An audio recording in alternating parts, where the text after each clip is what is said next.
ಎಲ್ಲ ಪ್ರೈಮರಿ ಶಾಲೆಯ ಮಕ್ಕಳಿಗೆ, ಉಪಾಧ್ಯಾಯರಿಗೆ ಮತ್ತು ಪೋಷಕರಿಗೆ ನನ್ನ ಅನಂತ ನಮಸ್ಕಾರಗಳು. ಇವತ್ತಿನ ದಿನದ ಒಂದು ಪ್ರೆಸೆಂಟೇಷನ್ನಲ್ಲಿ ನಾನು ನಿಮಗೆಲ್ಲ ಗೊತ್ತಿರತಕ್ಕಂಥ ವಿಚಾರವನ್ನೇ ಹೇಳ್ತಾ ಇದ್ದೀನಿ. ಮತ್ತೆ ಅದು ಸಮಯ ಅಂತಕ್ಕಂಥ ಒಂದು ವಿಷಯ. ಸಮಯ ಅಂದರೆ ಟೈಮ್ ಅಂತ ಹೇಳ್ತೀವಿ. ಸಮಯ ಅಮೂಲ್ಯ. ಅದು ಅಂಗಡಿಯಲ್ಲೂ ಸಿಗುವುದಿಲ್ಲ, ಅಮೆಝಾನ್ನಲ್ಲೂ ಸಿಗುವುದಿಲ್ಲ, ಅಥವಾ ಯಾವುದೇ ಇನ್ಸ್ಟಾಮಾರ್ಟ್ನಲ್ಲೂ ಕೇಳಿದ್ರೆ ಸಿಗೋದಿಲ್ಲ. ಗಡಿಯಾರ ಕೊಡ್ತಾರೆ, ವಾಚ್ ಕೊಡ್ತಾರೆ, ಆದರೆ ಸಮಯವನ್ನು ಕೊಡುವುದಕ್ಕಾಗುವುದಿಲ್ಲ. ಆದ್ದರಿಂದ ಮಕ್ಕಳೇ, ಎಸ್ಪೆಷಲಿ ಚಿಕ್ಕ ಮಕ್ಕಳು, ಎಲ್ಲ ಪ್ರೈಮರಿ ಶಾಲೆಗಳಲ್ಲೂ ಈ ಸಮಯದ ಬಗ್ಗೆ ಮಕ್ಕಳಿಗೆ ಹೇಳ್ಕೊಡೋದಿಲ್ಲ. ಆದರೆ ದೊಡ್ಡ ದೊಡ್ಡ ಶಾಲೆಗಳಲ್ಲಿ ಮಾತ್ರ ನೀವು ಟೈಮನ್ನು ಪ್ಲಾನ್ ಮಾಡಿ ಅಂತ ಹೇಳ್ಕೊಡ್ತಾರೆ. ಆದರೆ ಅನೇಕ ಶಾಲೆಗಳಲ್ಲಿ ಚಿಕ್ಕ ಮಕ್ಕಳಿಗೆ, ಅಂದರೆ ಪ್ರೈಮರಿ ಶಾಲೆಯ ಮಕ್ಕಳಿಗೆ ನಿಮ್ಮ ಸಮಯವನ್ನ ನೀವು ಹೇಗೆ ಜಾಣ್ಮೆಯಿಂದ ಬಳಸ್ಕೊಳ್ಬೇಕು ಅಂತ ಹೇಳೋದಿಲ್ಲ. ನಾನು ಸ್ವಲ್ಪ ಪ್ರಯತ್ನ ಮಾಡ್ತೀನಿ, ಬನ್ನಿ ನೋಡೋಣ ಏನು ಅಂತ. ನನ್ನ ಅನಿಸಿಕೆಯ ಪ್ರಕಾರ ಈ 24 ಗಂಟೆಗಳು ಅಂತ ಹೇಳ್ತೀವಲ್ಲ ಸಮಯ, ಅದು ಗಾಡ್ ಗಿವನ್ ಗಿಫ್ಟ್. ಅದು ದೇವರು ಕೊಟ್ಟಿರ್ತಕ್ಕಂಥ ಒಂದು ಅಮೂಲ್ಯವಾದಂಥ ಒಂದು ಗಿಫ್ಟ್ ನಮಗೆಲ್ಲ. ಶ್ರೀಮಂತರಾಗ್ಲಿ, ಬಡವರಾಗ್ಲಿ, ಚಿಕ್ಕವರಾಗ್ಲಿ, ದೊಡ್ಡವರಾಗ್ಲಿ, 1 ವರ್ಷದ ಮಗು ಆಗಲಿ, 1 ದಿನದ ಮಗು ಆಗಲಿ, ಅಥವಾ 100 ವರ್ಷದ ಮುದುಕರಾಗ್ಲಿ, ಎಲ್ಲರಿಗೂ ಸಿಗ್ತಕ್ಕಂಥದ್ದು ದಿನದಲ್ಲಿ 24 ಗಂಟೆ ಮಾತ್ರ. ಎಲ್ಲರಿಗೂ ಒಂದು ದಿನಕ್ಕೆ 24 ಗಂಟೆ ಮೇಲೆ ಒಂಚೂರು ಸಿಗೋದಿಲ್ಲ. ಇದಲ್ಲದೆ ಹೋದ ಸಮಯ ಮರಳಿ ಬರುವುದಿಲ್ಲ.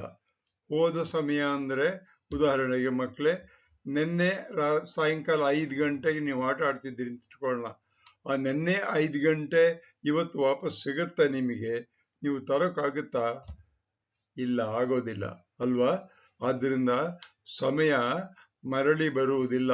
ಹೋದ ಸಮಯ ಅಂದರೆ ನಾವು ಕಳೆದಿರ್ತಕ್ಕಂಥ 24 ಗಂಟೆಗಳಲ್ಲಿ ಅನೇಕ ವಿಚಾರಗಳನ್ನು ಮಾಡಬಹುದು, ಮಾಡದೇ ಇಲ್ಲದೆ ಇರಬಹುದು.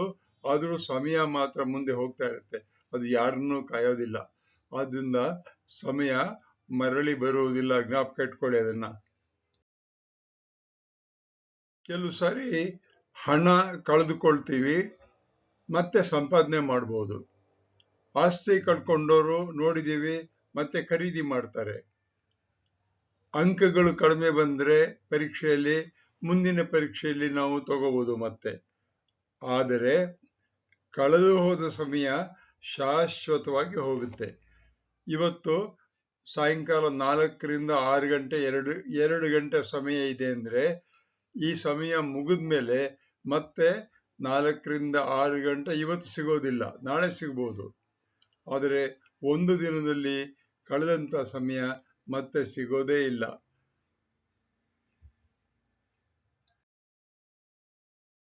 ಇತ್ತೀಚಿನ ದಿನಗಳಲ್ಲಿ ಶಾಲೆಗಳಲ್ಲಿ, ಪ್ರೈಮರಿ ಆಗಲಿ, ಮಿಡ್ಲ್ ಸ್ಕೂಲ್ ಶಾಲೆಗಳಲ್ಲಾಗಲಿ, ಮಕ್ಕಳು ಸಮಯವನ್ನ ವ್ಯರ್ಥವಾಗಿ ಕಳೆಯೋದು ನೋಡ್ತಾ ಇರ್ತೀವಿ. ವ್ಯರ್ಥವಾಗಿ ಅಂದ್ರೆ ಉಪಯೋಗವಿಲ್ಲದ, ಅಂದ್ರೆ ಅವರ ಒಂದು ಜೀವನಕ್ಕೆ, ವಿದ್ಯಾರ್ಥಿ ಜೀವನಕ್ಕೆ ಸಮಯವನ್ನ ಸರಿಯಾಗಿ ಉಪಯೋಗಿಸ್ಕೊಳ್ಳದೆ ಅದನ್ನ ವ್ಯರ್ಥವಾಗಿ ಕಳ್ಕೊಳ್ತಾ ಇರ್ತಾರೆ, ನೋಡಿದೀವಿ ನಾವು.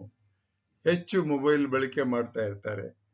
ಅಗತ್ಯವಿಲ್ಲದೆ ಸ್ಟ್ರೋಲಿಂಗ್ ಅಂದ್ರೆ ಮೊಬೈಲ್ನ ಸ್ಟ್ರೋಲ್ ಮಾಡ್ತಾ ಇರ್ತಾರೆ, ಗೇಮ್ಸ್ ಆಟ ಆಡ್ತಾ ಇರ್ತಾರೆ, ವಿಡಿಯೋಗಳಲ್ಲಿ ನೋಡ್ತಾ ಇರ್ತಾರೆ. ಆದರೆ ಶಾಲೆಯ ವರ್ಕನ್ನ ಮುಂದೂಡ್ತಾ ಹೋಗ್ತಾ ಇರ್ತಾರೆ. ಈಗ ಸಾಯಂಕಾಲ 6 ಗಂಟೆ ಆಗಿದೆ, ಇವಾಗ ಬೇಡ, ನಾವು 7 ಗಂಟೆಗೆ ಮಾಡೋಣ ಅಂತ 1 ಗಂಟೆ ಅಲ್ಲಿ ಕಳ್ಕೊಳ್ತಾರೆ. ಅಥವಾ 7 ಗಂಟೆ ಊಟ ಆದ್ಮೇಲೆ ಕುತ್ಕೊಳ್ಳೋಣ ಅಂತಂದ್ರೆ 7ರಿಂದ 8 ಗಂಟೆ ಆದ್ಮೇಲೆ 8ರಿಂದ 9 ಗಂಟೆ ಯಾವುದೋ ಒಂದು ಸೀರಿಯಲ್ ನೋಡೋಣ ಅಂತ ತಂದೆ ತಾಯಿ ಜೊತೆ ಕೂತ್ಕೋಬಹುದು. ಹೀಗೆ ಸಮಯವನ್ನ ಮುಂದೂಡ್ಕೊಂಡು ಹೋಗ್ತಾ ಇರ್ತಾರೆ. ಅಂದ್ರೆ ಅದು ಸಮಯ ಕಳ್ಕೊಂಡ ಹಾಗೆ. ಆಮೇಲೆ ನಿದ್ರೆ ಬರುತ್ತೆ. ನಿದ್ರೆ ಬಂದ್ಮೇಲೆ ಅವತ್ತಿನ 24 ಗಂಟೆಯ ಸಮಯ ಮುಗಿದು ಹೋಗುತ್ತೆ. ಆದ್ರಿಂದ ನೀವು ಸಮಯವನ್ನ ವ್ಯರ್ಥ ಮಾಡದ ಹಾಗೆ ನಿಮ್ಮ ಶಾಲೆಯ ಕೆಲಸವನ್ನ ಹೇಗೆ ನೀವು ಯಾವ ಸಮಯದಲ್ಲಿ ಮುಗಿಸಬಹುದು ಅಂತಕ್ಕಂಥ ಯೋಚನೆಯನ್ನು ಮಾಡಿ ಮೊಬೈಲ್ ಆಟವನ್ನು ಕಡಿಮೆ ಮಾಡಿ ಸಮಯವನ್ನು ಸರಿಯಾಗಿ ಬಳಸ್ಕೊಳ್ಳಿ ಅಂತ ಹೇಳ್ತಾ ಇದ್ದೀನಿ ನಾನು. ಹೇಗಪ್ಪ ಸಮಯ ನೀವು ಪ್ಲಾನ್ ಮಾಡ್ಬೋದು? ನಾನು ಹೇಳ್ತಿರೋದು ಪ್ರೈಮರಿ ಸ್ಕೂಲು ಮತ್ತೆ ಹೈಸ್ಕೂಲ್, ಪ್ರೈಮರಿ ಮಿಡ್ಲ್ ಸ್ಕೂಲ್ನಲ್ಲಿ. ಇಲ್ಲಿ ಅವ್ರಿಗೆ ಟೈಮ್ ಪ್ಲಾನಿಂಗ್ ಹೇಳ್ಕೊಟ್ಟಿರೋದೇ ಇಲ್ಲ, ಹೇಳೋದೇ ಇಲ್ಲ ಟೀಚರ್ಸು. ಕೆಲವರು ಹೇಳ್ಬೋದು ಹೋಮ್ ವರ್ಕ್ ಮಾಡು ಮನೇಲಿ ಅಂತ. ಆದ್ರೆ ನೀವೇನ್ ಮಾಡ್ಬೇಕು ಅಂದ್ರೆ ಪ್ರತಿದಿನ ಒಂದು ಟೈಮ್ನಲ್ಲಿ, ಅಂದ್ರೆ 2 ಗಂಟೆ ಅಂತ ಇಟ್ಕೊಂಡು ಸ್ಕೂಲಿಂದ ಮನೆಗೆ ಹೋಗ್ತೀರಾ, ಮನೆಗೆ ಹೋದ್ಮೇಲೆ 6 ಗಂಟೆಯಿಂದ 8 ಗಂಟೆ ತನಕ ಸಮಯ ಇರುತ್ತೆ. ಊಟ 8 ಗಂಟೆಗೆ ಮಾಡ್ತೀರಾ ಅಂತ ಇಟ್ಕೊಂಡ್ರೆ 6ರಿಂದ 8 ಗಂಟೆ ಸಮಯ ಇರುತ್ತೆ. ಈ 2 ಗಂಟೆಗಳ ಕಾಲ ಅಥವಾ ದಿನಕ್ಕೆ ಯಾವುದಾದ್ರೂ 2 ಗಂಟೆಗಳ ಕಾಲ ಮಲ್ಕೊಳ್ಳೋಕೆ ಮುಂಚೆ ಪ್ರತಿದಿನ ನಿಮ್ಮ ಪಠ್ಯ ಪುಸ್ತಕ ಓದಬೇಕು. ಶಾಲೆಯಲ್ಲಿ ಕಲಿತಿದ್ದನ್ನ ಮರು ಅಭ್ಯಾಸ ಮಾಡಬೇಕು. ಉತ್ತರಗಳನ್ನ ಬರೆಯುವುದಕ್ಕೆ ಅಭ್ಯಾಸ ಮಾಡಬೇಕು. ಪರೀಕ್ಷೆಗೆ ಮುಂಚಿತವಾಗಿ ನೀವು ತಯಾರು ಮಾಡಿ ಸಿದ್ಧರಾಗಿರ್ಬೇಕು. ನಿಮ್ಮ ಭಾಷಾ ಕೌಶಲ್ಯ, ಮಾತನಾಡೋದು, ಬರೆಯೋದು, ಇವುಗಳ ಕೌಶಲ್ಯವನ್ನ ಹೆಚ್ಚಿಸ್ಕೋಬೇಕು. ಅಂದ್ರೆ ದಿನಕ್ಕೆ 2ರಿಂದ 3 ಗಂಟೆ ಸಾಕು. ಪ್ರಾಪರ್ ಆಗಿ ನೀವು ಟೈಮನ್ನು ಮ್ಯಾನೇಜ್ ಮಾಡಿದರೆ, ವ್ಯರ್ಥ ಮಾಡದೆ ನಿಮ್ಮ ಸಮಯವನ್ನು ಸರಿಯಾಗಿ ಮಾಡಿದರೆ, ನಿಮ್ಮ ಫ್ಯೂಚರ್, ನಿಮ್ಮ ಮುಂದಿನ ಒಂದು ಫ್ಯೂಚರ್ ಇದೆಯಲ್ಲ, ಅದು ಅತ್ಯುತ್ತಮವಾಗಿ ನಡ್ಕೊಂಡು ಹೋಗುತ್ತೆ. ನೀವು ಇನ್ನೂ ಶಾಲೆಯಲ್ಲೇ ಓದ್ತಾ ಇರೋದ್ರಿಂದ ನಿಮ್ಮ ಸಮಯವನ್ನು ಸರಿಯಾಗಿ ನೀವು ಪ್ಲಾನ್ ಮಾಡಿ ಯೂಸ್ ಮಾಡಿದರೆ ಏನಾಗುತ್ತೆ ಅಂದ್ರೆ ಉತ್ತಮ ಅಂಕಗಳು ಬರುತ್ತೆ. ನಿಮ್ಮ ಆತ್ಮವಿಶ್ವಾಸ ಹೆಚ್ಚಾಗಿ, ಅಂದ್ರೆ ನಾನು ಪರೀಕ್ಷೆಯಲ್ಲಿ ಎಲ್ಲರಿಗಿಂತ ಹೆಚ್ಚಿಗೆ ನಂಬರ್ಗಳನ್ನ ತಗೊಳಕ್ ಅನುಕೂಲ ಆಗುತ್ತೆ ಅಂತ ಯಾವಾಗ ಅದು ನಿಮ್ಮ ಸಮಯವನ್ನ 2 ಅಥವಾ 3 ಗಂಟೆ ನಿಮ್ಮ ಸಮಯವನ್ನ ನೀವು ಸರಿಯಾಗಿ ಉಪಯೋಗಿಸ್ಕೊಂಡಾಗ ಮಾತ್ರ ಪರೀಕ್ಷೆ ಭಯ ಕಡಿಮೆ ಆಗುತ್ತೆ. ಭವಿಷ್ಯದಲ್ಲಿ ಯಶಸ್ಸು ಅಂದ್ರೆ ಮುಂದೆ ಪರೀಕ್ಷೆ ಹೋದಾಗ ನಿಮಗೆ ಯಶಸ್ಸು ಬರುತ್ತೆ. ಪಾಲಕರು ಮತ್ತು ಶಿಕ್ಷಕರು ನಿಮ್ಮನ್ನ ಗೌರವಿಸ್ತಾರೆ. ಶಾಲೆಗಳಲ್ಲಿ ಮಕ್ಕಳನ್ನ ಗೌರವಿಸೋದು ಯಾರಪ್ಪ ಅಂತಂದ್ರೆ ಉಪಾಧ್ಯಾಯರಾಗ್ಲಿ, ಹೆಡ್ ಮಾಸ್ಟರ್ ಆಗ್ಲಿ, ಪ್ರಿನ್ಸಿಪಲ್ ಆಗ್ಲಿ, ಯಾರು ಗೌರವಿಸ್ತಾರೆ ಅಂದ್ರೆ ಯಾರು ಹೆಚ್ಚು ಅಂಕಗಳನ್ನು ತಗೊಳ್ತಾರೋ ಅವ್ರನ್ನ ಗೌರವಿಸ್ತಾರೆ. ಕಡಿಮೆ ಅಂಕ ತಗೊಂಡವ್ರನ್ನ ಯಾರು ಗೌರವಿಸೋದೇ ಇಲ್ಲ, ನಾನು ನೋಡಿಲ್ಲ ಆ ರೀತಿಯಾಗಿ. ಆದ್ರಿಂದ ನೀವು ನಿಮ್ಮ ಸಮಯವನ್ನು ಸರಿಯಾಗಿ ಉಪಯೋಗಿಸಿ, ಸುಮಾರು 3 ಗಂಟೆ ದಿನದಲ್ಲಿ ಸಾಕು. ಅದನ್ನು ಸರಿಯಾಗಿ ಉಪಯೋಗಿಸಿ ನೀವು ಒಳ್ಳೆಯ ಉತ್ತಮವಾದ ಭವಿಷ್ಯವನ್ನ ಪಡೆಯೋದಕ್ಕೆ ಪ್ರಯತ್ನ ಮಾಡಿ. ಎಲ್ಲ ಏನ್ ಯೋಚನೆ ಮಾಡ್ಬೇಕು ಅಂದ್ರೆ ಸಮಯ, ಟೈಮ್ ಅಂತಕ್ಕಂಥದ್ದೇ ನಮ್ದು ಜೀವನ. ಪ್ರತಿ ನಿಮಿಷಕ್ಕೂ ನಮಗೆ ಮೌಲ್ಯ ನೀಡುತ್ತೆ. ಅದು ಮೌಲ್ಯ ಅಂತಂದ್ರೆ ವ್ಯಾಲ್ಯೂ ಕೊಡುತ್ತೆ. ಪ್ರತಿ ನಿಮಿಷ ಸರಿಯಾಗಿ ಉಪಯೋಗಿಸಿದ್ರೆ ವ್ಯಾಲ್ಯೂ ಬರುತ್ತೆ. ಇವತ್ತಿನ ಪರಿಶ್ರಮ ನೀವು 2-3 ಗಂಟೆ ಕಷ್ಟಪಟ್ಟು ಕೆಲಸ ಮಾಡಿ ಅಂದ್ರೆ ನಿಮ್ಮ ತರಗತಿಯ ಕೆಲಸಗಳನ್ನು ಮಾಡ್ಕೊಂಡು ಹೋದ್ರೆ ಮುಂದೆ ಯಶಸ್ಸು ನಿಮ್ಮದೇ. ನಾಳೆ ಅಲ್ಲ, ಇವತ್ತೇ ಪ್ರಾರಂಭ ಮಾಡಿ ನೀವು ನಿಮ್ಮ ಪ್ಲಾನನ್ನು ಸರಿಯಾಗಿ ಮಾಡ್ಕೊಳ್ಳಿ. ನಿಮ್ಮ ಸಮಯವನ್ನು ಸರಿಯಾಗಿ ಮಾಡ್ಕೊಳ್ಳಿ. ನಿಮ್ಮ ಅಭಿವೃದ್ಧಿಯನ್ನು ನೀವೇ ಪ್ಲಾನ್ ಮಾಡ್ಕೊಳ್ಳಿ.